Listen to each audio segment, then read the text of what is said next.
मैं आपसे निवेदन करना चाहता हूं अपने भैया बहनों से कि जब आप यहाँ से 12th करके जाएंगे, अभी जब आप 6ठी से लेकर 12वीं तक के बच्चे हैं, तो ध्यान रखिएगा इस समय आपकी अवस्था इन पेड़ों की और इन पौधों के समान है। आप जैसे मर्जी अपने आप को मोड़ लीजिए। जब आप 18 साल, 20 साल, 25 साल के हो जाएंगे और एक अवस्था के बाद आप अपने आप को बदल नहीं पाएंगे। कहते हैं कि इंसान का सिग्नेचर और इंसान का नेचर, वो एक बार किसी चीज का आदी हो जाए तो वो जल्दी से बदलता नहीं है।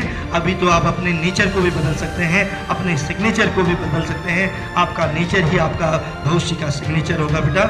इसलिए अपने आप को सकारात्मक रखना, अपने माँ बाप को दीर्घायु कैसे रखना है।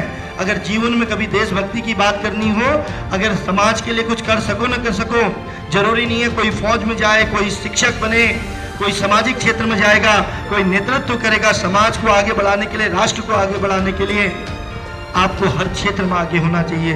ठीक है, आज मैं अगर शिक्षक बना तो मैं शिक्षक बन के, जैसे पूर्व के वक्ताओं ने कहा था कि हम हजारों बच्चों को आगे बढ़ाने का काम कर सकते हैं, लेकिन वहीं पर अगर हमारी संगत बिगड़ गई, कैसे, जैसी संगत वैसी रंगत। अगर संगत अच्छी है तो आपकी रंगत भी अच्छी होगी, अगर दोस्त अच्छे हैं तो आपकी दशा भी अच्छी होगी। लेकिन अगर दोस्त इस एज में थोड़ा सा गड़बड़ हो गए तो सुधरने और बिगड़ने की जो उम्र होती है वो 13 साल से लेकर 18 साल तक होती है।